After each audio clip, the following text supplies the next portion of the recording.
ಇವತ್ತು ನನ್ನ ಜೀವನದಲ್ಲಿ ಮಹತ್ವಪೂರ್ಣ ದಿವಸ ಅಂತೇಳಿ ನಾನು ಭಾವಿಸ್ಕೊಳ್ಬೇಕಾದ್ರೆ ಮುಖ್ಯವಾಗಿ ಈ ಒಂದು ಜವಾಬ್ದಾರಿಯನ್ನು ಏನು ವಹಿಸ್ಕೊಂಡಿದ್ದೀನಿ, ಇದು ಅಧಿಕಾರ ಅಲ್ಲ. ಈ ಜವಾಬ್ದಾರಿಯನ್ನು ವಹಿಸ್ಕೊಂಡಿರ್ತಕ್ಕಂಥದ್ದು 141 ವರ್ಷ ಈ ರಾಷ್ಟ್ರದಲ್ಲಿ ರಾಷ್ಟ್ರ ಸೇವೆ ಮಾಡ್ಕೊಂಡು ಬಂದಿರತಕ್ಕಂಥ ಒಂದು ಪವಿತ್ರವಾದ ರಾಜಕೀಯ ಪಕ್ಷ ಆಗಿರ್ತಕ್ಕಂಥ ಕಾಂಗ್ರೆಸ್ ಪಕ್ಷದ ನೇತೃತ್ವವನ್ನು ವಹಿಸಲಿಕ್ಕೆ ನಮಗೆಲ್ಲರೂ ಸಹ ಅವಕಾಶ ಮಾಡಿಕೊಟ್ಟಂಥ ನಮ್ಮೆಲ್ಲರ ಅಚ್ಚುಮೆಚ್ಚಿನ ನಾಯಕಿ ಸೋನಿಯಾ ಗಾಂಧಿಯವರು, ಅಖಿಲ ಭಾರತ ಕಾಂಗ್ರೆಸ್ ಸಮಿತಿಯ ಅಧ್ಯಕ್ಷರಾದ ಮಲ್ಲಿಕಾರ್ಜುನ್ ಖರ್ಗೆ ಸಾಹೇಬರು, ನನ್ನ ಅಚ್ಚುಮೆಚ್ಚಿನ ನಾಯಕ ಆಗಿರ್ತಕ್ಕಂಥ ರಾಹುಲ್ ಗಾಂಧಿಯವರು ಹಾಗೂ ಪ್ರಿಯಾಂಕಾ ಗಾಂಧಿಯವರು ಮತ್ತು ಆಲ್ ಇಂಡಿಯಾ ಕಾಂಗ್ರೆಸ್ ಕಮಿಟಿಯ ಪ್ರಧಾನ ಕಾರ್ಯದರ್ಶಿಗಳಾಗಿರ್ತಕ್ಕಂಥ ವೇಣುಗೋಪಾಲ್ರವರು ಮತ್ತು ಸುರ್ಜೇವಾಲಾರವರು ಈ ಒಂದು ಅವಕಾಶವನ್ನು ಕಲ್ಪಿಸ್ಕೊಟ್ಟಿದ್ದಾರೆ. ಅವರಿಗೆ ನಾನು ಶತಕೋಟಿ ನಮಸ್ಕಾರಗಳನ್ನು ಸಲ್ಲಿಸ್ತಾ ತಮ್ಮ ಮುಂದೆ ಎರಡು ಮಾತಾಡಲಿಕ್ಕೆ ಬೀಳ್ತೇನೆ. ಕಾಂಗ್ರೆಸ್ ಪಕ್ಷದ ಜವಾಬ್ದಾರಿ ಅಂತ ಹೇಳಿದರೆ, ಈಗಾಗಲೇ ನಾನು ಹೇಳಿದೆ, ಅದೊಂದು ಭಾಳ ಪವಿತ್ರವಾದ ಪಕ್ಷ ಅಂತ ಹೇಳಿದರೆ, ಇದು ಯಾವುದೋ ದೇವಸ್ಥಾನದಲ್ಲಿ, ಮಸೀದಿನಲ್ಲಿ, ಚರ್ಚಲ್ಲಿ ಯಾವುದಾದ್ರೂ ಇದೆಯಾ ಅಂತ ಹೇಳಿ, ಈ ರಾಷ್ಟ್ರ ಗುಲಾಮರ ಬ್ರಿಟಿಷರ ಕೆಳಗಡೆ ಗುಲಾಮ್ಗಿರಿ ಅಡಿಯಲ್ಲಿದ್ದಾಗ ಮತ್ತು ಭೇದ ಭಾವಗಳಿಂದ ತುಂಬಿ ತುಳುಕ್ತಾ ಇದ್ದ ಸಂದರ್ಭದಲ್ಲಿ ನಾವೆಲ್ಲರೂ ಸಹ ಸ್ವತಂತ್ರರು ಅಂತ ಹೇಳಿ, ಯಾವುದೇ ರೀತಿಯ ಭೇದ ಭಾವಗಳಿಲ್ಲ ಅಂತ ಹೇಳಿ ಈ ಒಂದು ಕಾಂಗ್ರೆಸ್ ಪಕ್ಷ ಹುಟ್ಟು ಹಾಕಿದ ಮೇಲೆ ನಿರಂತರವಾಗಿ ಸ್ವತಂತ್ರ ಹೋರಾಟ ಮಾಡಿ ನಾವೆಲ್ಲರಿಗೂ ಸಹ ಸ್ವತಂತ್ರವನ್ನು ಕೊಟ್ಟಿರ್ತಕ್ಕಂಥದ್ದು ತಾವೆಲ್ಲರೂ ಸಹ ಅನುಭವಿಸ್ತಾ ಇದ್ದೀರಿ. ಕಾಂಗ್ರೆಸ್ ಪಕ್ಷ ಇದು ಕೇವಲ ರಾಜಕೀಯ ಪಕ್ಷ ಅಲ್ಲ, ಇದು ಭಾರತದ ಬಹುತ್ವದ ಆತ್ಮ. ಈಗಾಗಲೇ ಬಹಳಷ್ಟು ಜನ ಮಾತಾಡುವಾಗ ಹೇಳ್ತಾ ಇದ್ರು, ಈ ದೇಶದಲ್ಲಿ ಬಹುತ್ವ ಅಂತ ಹೇಳಿದ್ರೆ 7 ದೊಡ್ಡ ಧರ್ಮಗಳಿರ್ತಕ್ಕಂಥ ರಾಷ್ಟ್ರ. ಹಿಂದೂ ಧರ್ಮ, ಇಸ್ಲಾಂ ಧರ್ಮ, ಕ್ರೈಸ್ತ ಧರ್ಮ, ಬೌದ್ಧ ಧರ್ಮ, ಜೈನ್ ಧರ್ಮ, ಸಿಖ್ ಧರ್ಮ, ಜೊರಾಸ್ಟ್ರಿಯನ್ ಧರ್ಮ ಇರ್ತಕ್ಕಂಥ ಬಹುತ್ವದ ರಾಷ್ಟ್ರ ಇಡೀ ಪ್ರಪಂಚದಲ್ಲಿ ನಿಮಗೆಲ್ಲೂ ಸಿಗದೆ ಇರ್ತಕ್ಕಂಥದ್ದು ಈ ಭೂಮಂಡಲದಲ್ಲಿ ಭಾರತ ದೇಶದ ಹೆಸರಲ್ಲಿ ಇರ್ತಕ್ಕಂಥ ಈ ಒಂದು ಕೊಡುಗೆ ಕಾಂಗ್ರೆಸ್ ಪಕ್ಷದ ಕೊಡುಗೆ. ಭಾರತ ರಾಷ್ಟ್ರದ ಪರಿಕಲ್ಪನೆಯನ್ನು ಕೊಟ್ಟಿರ್ತಕ್ಕಂಥದ್ದು ಕಾಂಗ್ರೆಸ್ ನೇತೃತ್ವದಲ್ಲಿ ಮಹಾತ್ಮ ಗಾಂಧಿಯವರು. ಸ್ವಾತಂತ್ರ್ಯ ಬರೋದಕ್ಕಿಂತ ಮೊದಲು ಈ ರಾಷ್ಟ್ರದಲ್ಲಿ ಸುಮಾರು 560 ರಾಜ ಮಹಾರಾಜರಿದ್ದಂಥ ರಾಷ್ಟ್ರವನ್ನು ಸ್ವತಂತ್ರ ರಾಷ್ಟ್ರವನ್ನಾಗಿ ಮಾಡಿ, ಗಣರಾಜ್ಯವಾಗಿ ಮಾಡಿ, ಎಲ್ಲರಿಗೂ ಸಹ ಅಧಿಕಾರ ಇರಬೇಕು ಅಂತೇಳಿ ತಮ್ಮ ಕೈಯಲ್ಲಿ ಅಧಿಕಾರವನ್ನು ಕೊಟ್ಟಿರ್ತಕ್ಕಂಥದ್ದು ಕಾಂಗ್ರೆಸ್ ಪಕ್ಷ. ಅದಕ್ಕೋಸ್ಕರ ಇದು ಪವಿತ್ರವಾದ ಪಕ್ಷ ಅಂತ ಹೇಳ್ತಾ ಇದ್ದೀನಿ.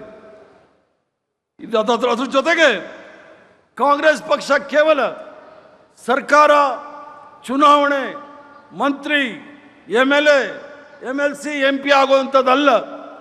ಈ ರಾಷ್ಟ್ರಕ್ಕೆ ಕೊಟ್ಟಿರ್ತಕ್ಕಂಥ ಬಾಬಾ ಸಾಹೇಬ್ ಭೀಮರಾವ್ ಅಂಬೇಡ್ಕರ್ ಅವರು, ಪಂಡಿತ್ ಜವಾಹರ್ಲಾಲ್ ನೆಹರೂರವರ ನೇತೃತ್ವದಲ್ಲಿ ಕೊಟ್ಟಿರ್ತಕ್ಕಂಥ ಸಂವಿಧಾನವನ್ನು ರಕ್ಷಣೆ ಮಾಡಿಕೊಂಡು ಮುಂದೆ ತೆಗೆದುಕೊಂಡು ಹೋಗ್ತಕ್ಕಂಥ ದೊಡ್ಡ ಸಂಕಲ್ಪವನ್ನು ನಾವು ತೆಗೆದುಕೊಳ್ಬೇಕಾಗಿದೆ.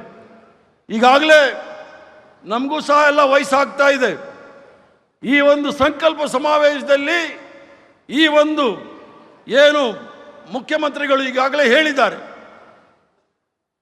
5 ವರ್ಷದಲ್ಲಿ 28 ಮತ್ತು 29 ಅಂತ ಹೇಳಿ, ಇವೆಲ್ಲಕ್ಕೂ ಸಹ ನಮ್ಮ ಮುಂದೆ ದೊಡ್ಡ ಸವಾಲಿದೆ. ಈ ಸವಾಲನ್ನ ಎದುರಿಸಲಿಕ್ಕೋಸ್ಕರ ನಮ್ಮ ಜೊತೆ ಆಲ್ ಇಂಡಿಯಾ ಕಾಂಗ್ರೆಸ್ ಕಮಿಟಿ ಅಧ್ಯಕ್ಷರಾದ ಖರ್ಗೆ ಸಾಹೇಬರ ಜೊತೆ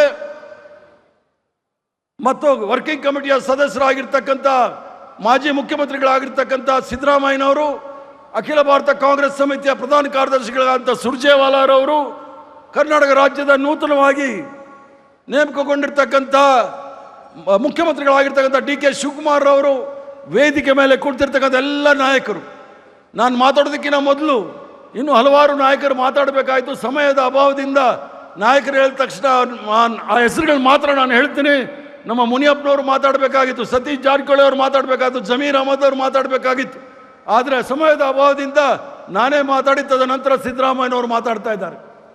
ಅದರ ಜೊತೆಗೆ ತಾವು ಕಾಂಗ್ರೆಸ್ ಪಕ್ಷದ ಸ್ವತಂತ್ರ ಹೋರಾಟದ ಪರಂಪರೆ ಇರ್ತಕ್ಕಂಥವ್ರು, ನಮ್ಮ ಶತ್ರುಗಳು ಅಂತ ಹೇಳೋದಿಲ್ಲ, ವಿರೋಧಿಗಳು ಅಂತ ಹೇಳ್ತಕ್ಕಂಥ ಭಾರತೀಯ ಜನತಾ ಪಾರ್ಟಿಯವರು ಮತ್ತು RSS ರವರು, ಏನು ಸ್ವತಂತ್ರ ಹೋರಾಟದಲ್ಲಿ ಯಾವುದೇ ರೀತಿಯ ಕೊಡುಗೆ ಇಲ್ಲದಿರ್ತಕ್ಕಂಥ ಭಾರತೀಯ ಜನತಾ ಪಾರ್ಟಿಯ ಮತ್ತು RSS ರವರು ನಮ್ಮ ಮುಂದೆ ದೊಡ್ಡ ಸವಾಲನ್ನೇ ತಂದಿಟ್ಟಿದ್ದಾರೆ.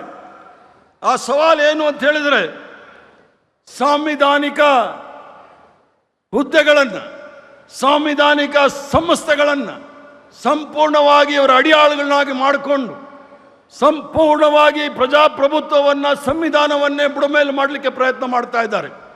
ಯಾಕಂದರೆ ಭಾರತೀಯ ಜನತಾ ಪಾರ್ಟಿಯವರು ಅವರ ಏನು ಪಿತೃಪಕ್ಷ ಅಂತ ಹೇಳ್ತಾರೆ ಆರ್ ಎಸ್ ಎಸ್ನ ಒಂದು ರಾಜಕೀಯ ಘಟಕ ಭಾರತೀಯ ಜನತಾ ಪಾರ್ಟಿ.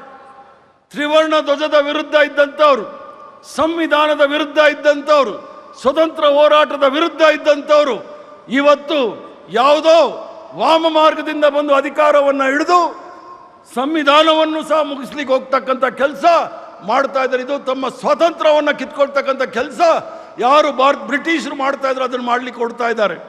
ಅದಕ್ಕೆ ನಾವೆಲ್ಲರೂ ಸಹ ಎಚ್ಚರದಿಂದ ಇರಬೇಕಾಗುತ್ತೆ.